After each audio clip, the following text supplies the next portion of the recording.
प्रशंसा अपनी सबसे सच्ची में पहचान, स्नेह या प्रशंसा की अभिव्यक्ति होती है। इनमें रिश्तों को मजबूत करने, मनोबल बढ़ाने और उपलब्धियों को मान्यता देने की शक्ति होती है। लेकिन हर प्रशंसा निर्दोष नहीं होती।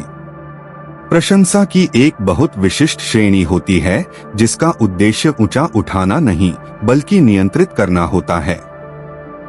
जब इसका उपयोग रणनीतिक रूप से किया जाता है तो यह प्रशंसाएं मौन हथियार बन जाती हैं और बनाने के बजाय वे नष्ट करती हैं, एक बार में नहीं बल्कि धीरे धीरे, खामोशी से, लगभग अदृश्य तरीके से।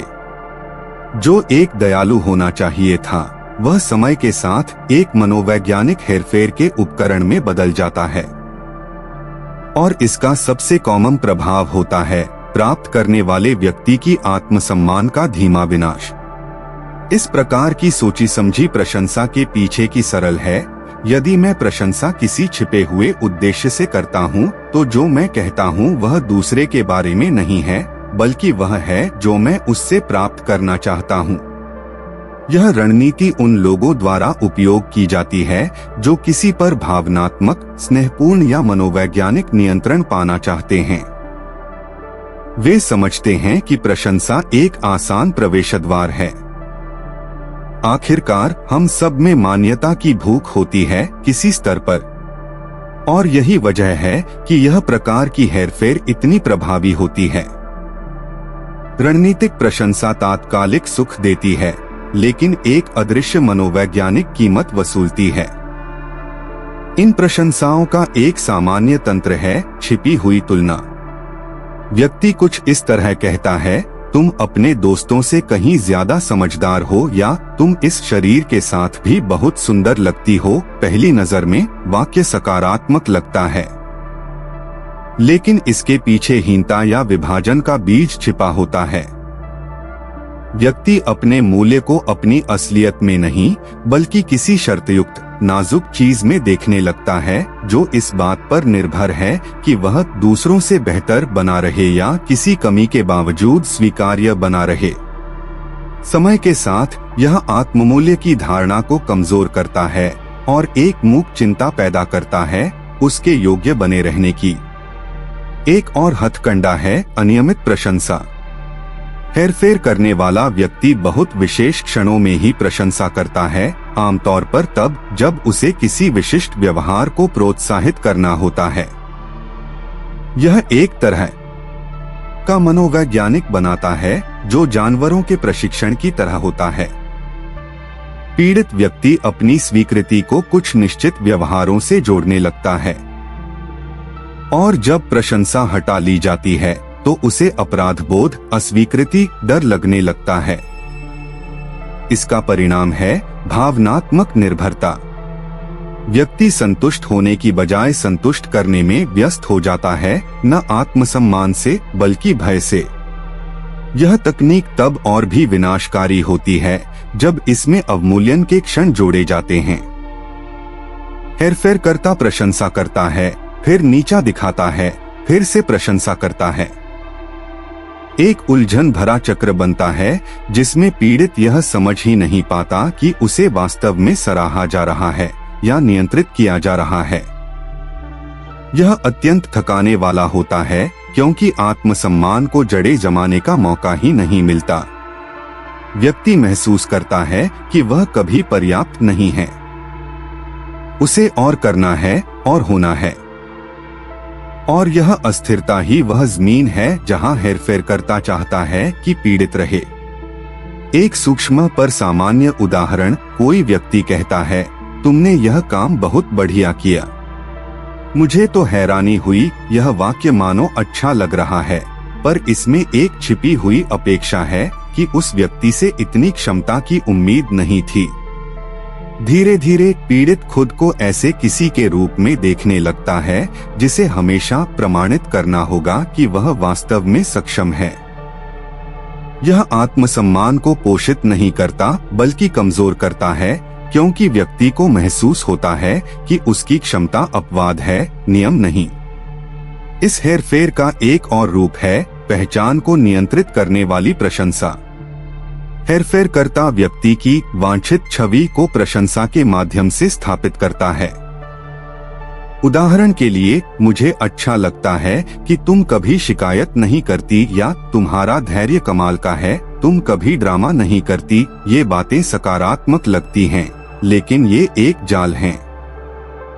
इन्हें सुनते सुनते व्यक्ति मानने लगता है कि उसका मूल्य सिर्फ उसी तब बनता है जब वह इस विशेष व्यक्तित्व में बना रहता है। ऐसे में वह अपने असली भाव जैसे गुस्सा, दुख, निराशा को दबाने लगता है, क्योंकि असली खुद होना स्वीकार्य नहीं लगता।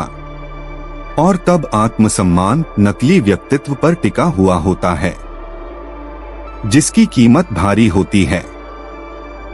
यह तकनीक रिश्तों में अत्यधिक प्रभावी होती है। जैसे साथी कहता है, तुम इस कपड़े में बहुत सुंदर लगती हो, ये ही पहनना चाहिए। कुछ समय बाद व्यक्ति अपने उस रूप में ही सुंदरता देखना बंद कर देता है जिसे उसने नहीं सराहा हो। बाकी सब में उसे कमतर, अदृश्य, अस्वीकार्य महसूस होता है, सिर्फ एक प्रशंसा की वजह से जो सच्ची लग रही थी पर धीरे धीरे भीतर तक उतर चुकी थी। पेशेवर वातावरण में भी यह रणनीति आम है। एक बॉस कहता है, तुम ही हो जो वाकई कंपनी के लिए दिल से काम करते हो। ये वाक्य खास तौर पर तब कहा जाता है जब कर्मचारी बिना भुगतान के अतिरिक्त काम करता है। यह पहचान बंधी होती है आत्मबलिदान के व्यवहार से। कर्मचारी सराहा जाने के लिए और करने लगता है, और जब एक दिन प्रशंसा नहीं मिलती तो उसे लगेगा कि वह बेकार, अदृश्य, बदला जा सकने वाला है, क्योंकि उसका मूल्य कभी उसके अस्तित्व पर था ही नहीं, सिर्फ उसकी उपयोगिता पर था। बच्चों में इस प्रकार की प्रशंसा के प्रभाव लंबे समय तक दिखाई देते हैं। माता पिता या शिक्षक कहते हैं, 10 नंबर आए, वाह तुम बहुत होशियार हो, यह प्रदर्शन के आधार पर पहचान देता है। पर यदि कहा जाए, तुमने बहुत मेहनत की, बहुत अच्छा काम किया, यह प्रक्रिया पर ध्यान देता है। पहला वाक्य एक शर्तयुक्त पहचान बनाता है, दूसरा आत्मसम्मान को प्रयास से जोड़ता है, और इन दोनों के फर्क की गूंज पूरी जिंदगी सुनाई देती है। ऐसे बच्चे बड़े होकर वयस्क बनते हैं जो हमेशा बाहर से मान्यता चाहते हैं, और जब मान्यता नहीं मिलती तो उनका आत्ममूल्य भी गिर जाता है। समय के साथ इन सोची समझी प्रशंसाओं का संचयी प्रभाव सटीक रूप से विनाशकारी होता है। व्यक्ति खुद को दूसरे की नजर से देखने लगता है। उसका आत्मसम्मान एक स्थिर एहसास नहीं होता, बल्कि एक निरंतर उतार चढ़ाव जो दूसरे की प्रतिक्रिया पर टिका होता है। और क्योंकि ये प्रतिक्रियाएं नियंत्रित होती हैं, व्यक्ति कभी स्थिर नहीं हो पाता। संदेह, चिंता और आत्मालोचना उसका सामान्य भावनात्मक माहौल बन जाता है। याद रखना महत्वपूर्ण है, समस्या प्रशंसा में नहीं बल्कि इरादे और पैटर्न में है। जब प्रशंसा स्वतंत्र होती है, बिना शर्त, बिना तुलना, बिना नियंत्रण, यह पोषक होती है, यह मजबूत करती है। लेकिन जब प्रशंसा एक लालच, एक हथकंडा, एक भावनात्मक जाल बन जाती है, तब वह उपहार नहीं, एक जाल होती है। इस पैटर्न को पहचानना खुद को बचाने का पहला कदम है। कुछ प्रश्न इसमें मदद करते हैं। क्या यह प्रशंसा मुझे अधिक स्वतंत्र बनाती है या अधिक बंधा हुआ? क्या यह सराहना सच्ची लगती है या किसी विशेष क्रिया पर आधारित?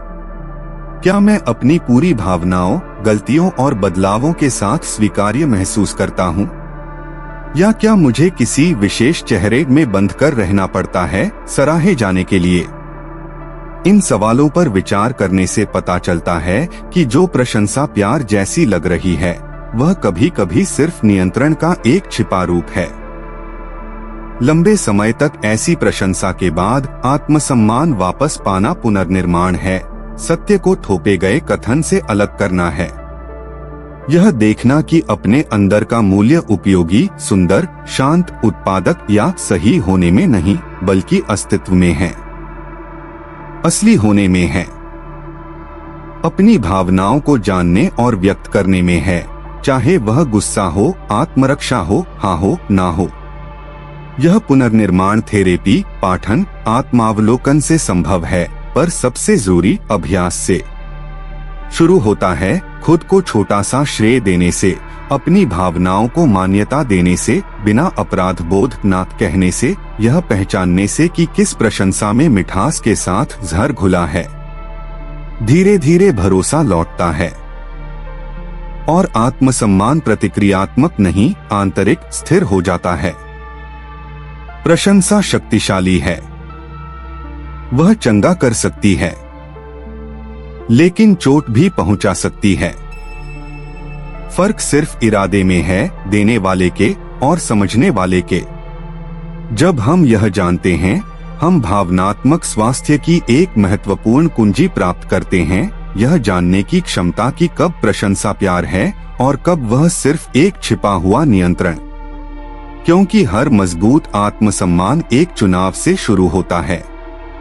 इस बात पर विश्वास करने का कि तुम्हारा मूल्य उन लोगों पर निर्भर नहीं जो तुम्हें सराहते हैं, बल्कि तुम पर जो तुम हो, भले ही कोई न देख रहा हो। पर्दे बंद हो जाते हैं, पर खेल चलता रहता है। देखो, मौन रहो, नियंत्रण करो। मस्तिष्क के पर्दे के पीछे वही सब कुछ सच में होता है। अंधियारा थिएटर, जहां कुछ भी वैसा नहीं जैसा दिखता है। अगर मंच ने तुम्हें कुछ ऐसा दिखाया जो तुमने पहले कभी नहीं देखा, चुपचाप मत जाओ।